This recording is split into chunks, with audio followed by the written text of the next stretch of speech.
Have you ever noticed how, like, a normal football transfer window operates almost like like a neat corporate merger? Oh, completely. Very sterile. Right. You identify a weakness on the pitch, your legal team triggers a release clause, the player holds up a scarf, and your sporting director smiles for the cameras. It's clean, it's precise. But when you step into the arena of a Real Madrid presidential election, I mean, that entire corporate rulebook just gets thrown out the window. Suddenly, we aren't looking at precise acquisition. In an election year, a transfer target isn't just a player anymore. They are a political weapon. It's like Formula One, right? Every move on the track is designed to force the other guy into the wall. Exactly. Welcome to Bernabeu Notes and this deep dive into the 2026 Real Madrid presidential election. We are looking at an unprecedented clash, the legendary incumbent Florentino Perez going head-to-head against this audacious 37-year-old challenger, Enrique Riquelme. A total earthquake of a matchup. It is. And to make sense of this chaos, we've taken all our internal knowledge, the boardroom intel, the financial reality inside Valdebebas, and we're extracting the absolute truth of what's actually happening. Our mission today isn't just to figure out who is going to win. We are going to decode the hidden tactics, the aggressive financial mechanisms, and the brutal fight for the very soul of the world's biggest football club. So you've probably seen the crazy headlines, but we are going to show you how the machinery underneath actually operates. And look, that machinery is currently running red hot because every single tactical move or PR stunt coming out of Madrid right now is sending immediate shockwaves through the front offices of Manchester City, Liverpool, and PSG. I mean, they are in a panic. Let's start right there with the PR stunt that basically broke the internet. Enrique Riquelme goes on national television primetime, massive audience, you know the deal, and just drops a bomb. Unbelievable television. Right. He holds up a customized Real Madrid jersey with Erling Haaland's name on the back. He looks dead into the camera and says, "If I win this election, Haaland plays at the Bernabeu." But he didn't just make a verbal promise, which is what usually happens. He actually produced a notarized document on live television. Which is an extraordinary escalation. I mean, Right. a notarized document. That legally commits Riquelme to a massive personal penalty. He stated that if he fails to sign Haaland, or if he fails to sign Manchester City's Rodri, or if he sells any percentage of the club to private investors, he will personally pay the socio dues for an entire year. The membership fees for all the fans who own the club. Let's go to a number on that for a second. We are talking about an estimated 14 million euros Yeah. straight out of his own pocket. Sure. But here is where I get a little confused. A notarized document promising you aren't even holding any cards. What is the actual mechanism he's using here? You're absolutely right to separate the legal reality from the political theater here. Legally speaking, Riquelme has zero authority to negotiate a binding transfer for Real Madrid. He isn't the president yet. He can't sign anything on behalf of the institution. But politically, the mechanism he's exploiting is risk assumption. Okay, break that down. By putting 14 million euros of his personal wealth in escrow, he is buying instant credibility with the voters. He is saying, I am so certain of the back-channel agreements my team has made with Haaland's camp, I will literally bet my fortune on it. It's a pure power move. Well, Haaland's camp certainly didn't validate that certainty. I mean, the blowback was immediate and it was brutal. Rafael Pimenta, Haaland's agent, and his father basically issued this really polite brush-off, calling the whole TV stunt entertaining but not true. Yeah, and Manchester City went absolutely scorched earth. They threatened legal action over the unauthorized use of Haaland's image and flatly denied that this mythical 250 million euro release clause even exists. And we have to look at why Manchester City reacted with such ferocity. You have to view their denial through the lens of institutional panic. Institutional panic. Absolutely. Think about it. City is currently staring down the barrel of a massive transition period, moving toward a post-Pep Guardiola era. That is a vulnerable time. If they allow a 37-year-old challenger in Spain to openly parade their franchise player on television without a ruthless, immediate denial, it signals weakness to the entire global market. They had to strike back. But hold on, what about the denial of the release clause itself? Because if Manchester City is telling the truth and there is no 250 million euro clause, Haaland is locked in a vault. Riquelme's entire campaign just collapses on the spot. Well, historically, we've seen this exact movie play out before. Go back to the year 2000. The Figo election. It's exactly. Florentino Perez was the challenger back then, right? And he promised to trigger Luis Figo's release clause to steal him from Barcelona. Barcelona denied it aggressively. Figo himself literally posed for newspapers denying it. Right, I remember that. But behind the scenes, a pre-agreement was already signed. Riquelme is banking on the older socios remembering that Figo blueprint. In football politics, an early aggressive denial from the parent club is literally just standard operating procedure. I hear that, but I'm going to push back on that comparison, though. The year 2000 was an entirely different financial universe. Back then, Barcelona was a traditional club with heavy debt. Manchester City in 2026 is backed by the sovereign wealth of Abu Dhabi.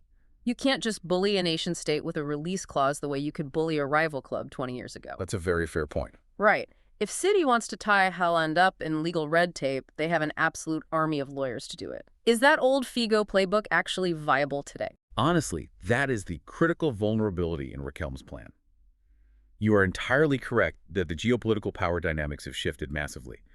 Triggering a clause against a sovereign-backed entity involves navigating international financial fair play regulations, tax implications in multiple jurisdictions, and just incredibly aggressive counteroffers. Riquelme is treating a 2026 geopolitical financial transaction like a 1990s handshake deal. It is an astronomical risk. And it creates this fascinating domino effect. Because if you are promising to bring in the ultimate weapon in Haaland, the immediate question every voter asks is, well, who is going to manage it? Yeah, exactly. Riquelme's Haaland stunt basically forced the managerial battle into the spotlight, which brings us to the second massive clash of this deep dive, the fight for the bench. Right, because the superstar signing is totally useless without the structural vision to actually integrate them on the pitch. And the managerial visions of these two campaigns, they could not be more violently opposed. Let's look at the challenger first.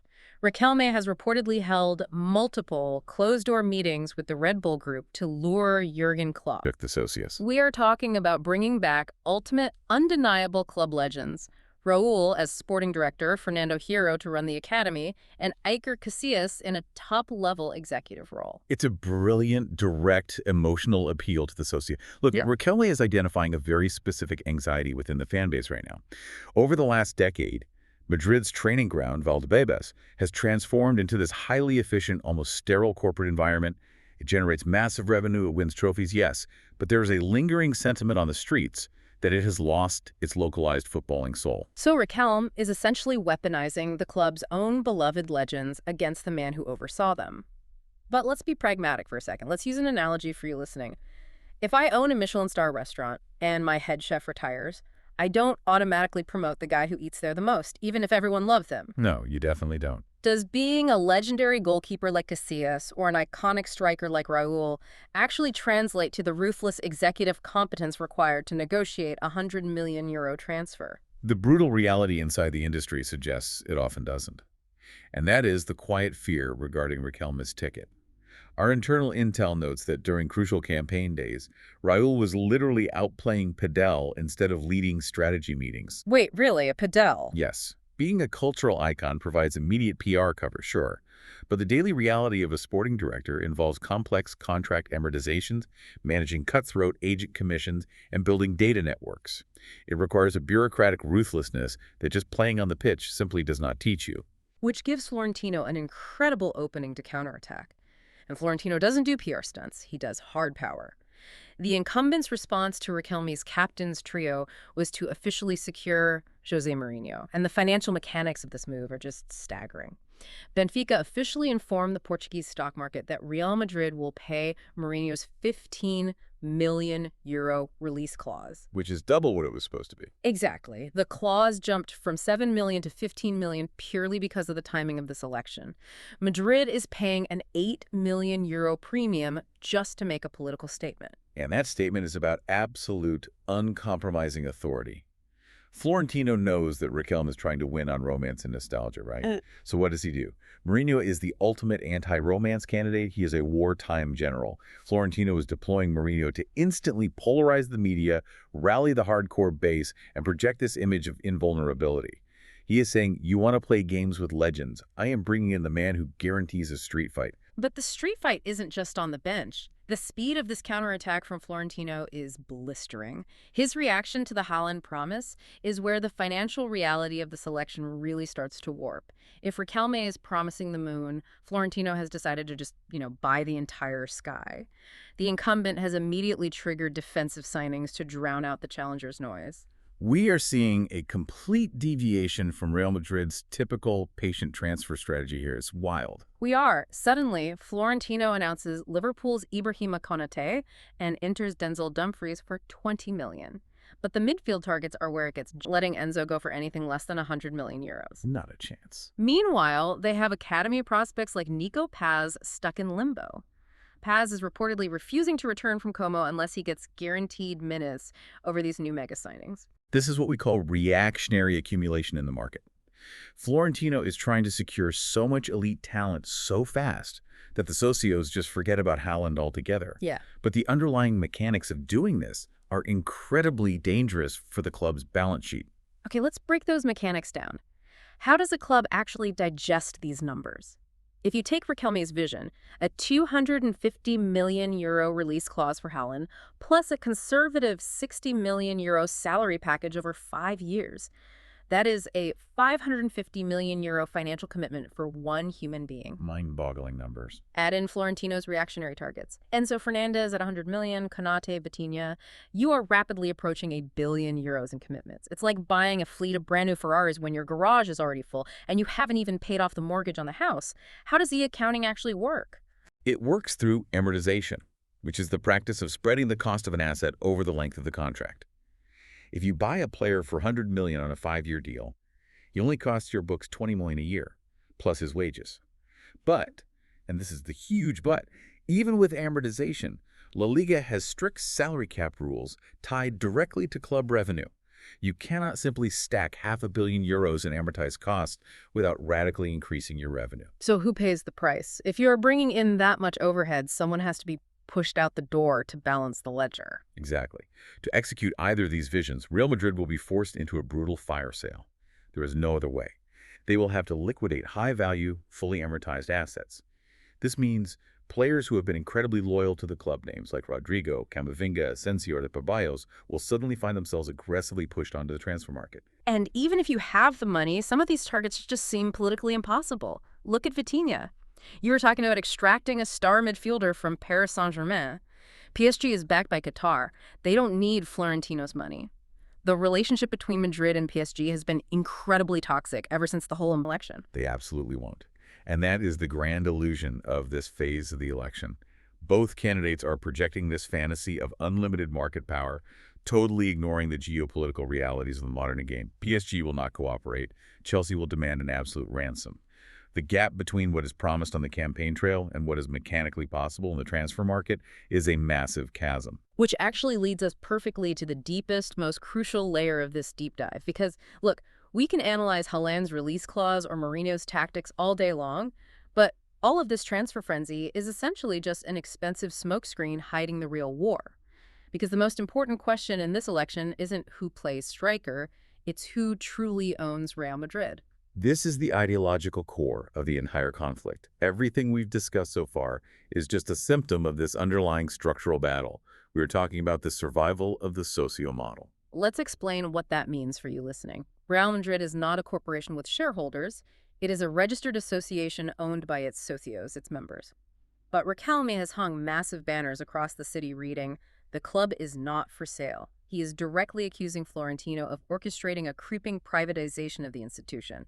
And our internal boardroom sources revealed some explosive claims to back this up. Yeah, the most significant claim is that Florentino is quietly exploring the sale of a 5% equity stake in the club to private investors. To understand why that is such a bombshell, we need to clarify the mechanism of the socio model.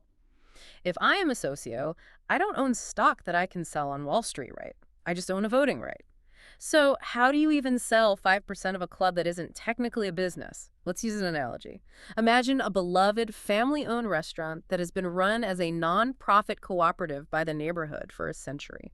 Okay, I like this. Suddenly, the manager decides to sell the ovens and the physical building to a massive private equity firm while telling the neighborhood, hey, Don't worry, you still get to vote on the menu.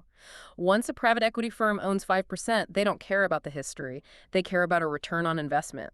The entire structure changes. That is exactly the fear Riquelme is weaponizing right now. Once you introduce a profit motive into a nonprofit heritage structure, the socios lose ultimate control.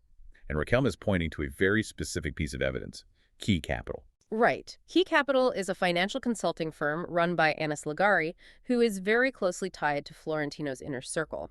And the intel indicates that Key Capital made 13 million euros in commissions by helping rival Barcelona execute their famous financial levers. They essentially helped save Madrid's biggest rival from financial ruin.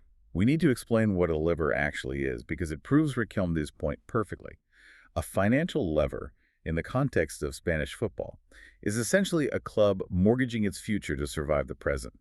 Barcelona sold off percentages of their future television rights and their in-house production studios to private investment funds in exchange for immediate cash. It is the literal definition of cannibalizing your own heritage to pay off short-term debt. So Riquelme is standing in front of the Madrid voters saying, look at the mechanics. Florentino's closest financial allies are the architects of Barcelona's privatization. They made 13 million euros selling off our rival's future, and now they are preparing to do the exact same thing to us just to fund this billion-euro transfer window. It is a devastatingly effective political narrative. I mean, in Spain, the socio model is not viewed as a mere corporate structure. It is an emotional inheritance. It is a birthright passed from grandparents to grandchildren. The idea that corporate consultants are extracting millions in fees while quietly preparing to sell off 5% of that birthright. It is absolute blasphemy to a traditional member. But Florentino isn't backing down from this fight. His counter-argument is basically to just point to the scoreboard and the bank vault. He points to the 7 Champions League titles he has delivered during his tenure. He points to Forbes naming Real Madrid the most valuable football club on the planet. But look at the trophy cabinet. I built this empire, and my methods guarantee survival. And we really cannot underestimate the power of that argument. In the ruthless modern era of state-backed clubs, ultimate undeniable success forgives a tremendous amount of corporate maneuvering. Put yourself in the shoes of a voting socio for a moment. You are walking up to the ballot box. On paper, you might care about the purity of the fan-owned model. You might absolutely hate the idea of a 5% equity sale to private investors. But if your team is parading the Champions League trophy through the streets of Madrid every other year, do you actually vote to dismantle the corporate machine that makes it happen?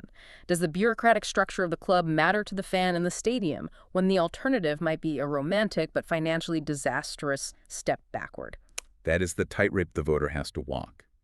Do they value their ideological identity more than guaranteed, heavily financed victory? Riquelme is exploiting the very real fear that modern football is turning these heritage institutions into sterile assets for billionaires.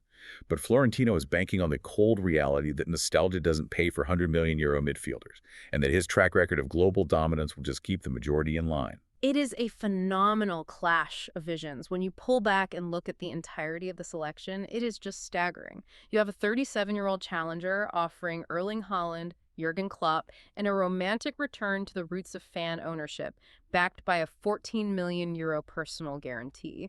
And on the other side, you have a legendary incumbent firing back with the ruthless pragmatism of José Mourinho, a blitz of 100 million euro signings, and a track record of historic dominance. You truly is a masterclass in modern power dynamics. And it reminds us that this isn't just about what happens on the grass for 90 minutes. What we are witnessing is a fascinating case study in high-stakes sports politics. It's about the mechanics of billion-euro PR warfare, the leveraging of cultural icons, and the extreme lengths individuals will go to control one of the most powerful cultural institutions on the planet. It's all connected. The transfer rumors, the managerial hirings, the financial levers, they're all just different weapons deployed in a singular war for ultimate boardroom control. Which brings us to a final, entirely different question for you to chew on. We've spent this whole deep dive analyzing how these two men are manipulating the transfer market to win an election. But think about the collateral damage across the continent. If a single socio-election in Madrid can trigger a billion-euro arms, race-inflating release clauses, destabilizing rival clubs, and forcing panic buys across Europe, how long until a governing body like UEFA is forced to step in? Oh, wow. That's a huge point. Could we see a future where election promises themselves have to be regulated under financial fair play just to prevent these political stunts from crashing the entire European transfer market? It's a wild thought. Thank you for joining us on this deep dive into the hidden machinery of Madrid. Keep your eyes on the boardroom because the real game has only just begun.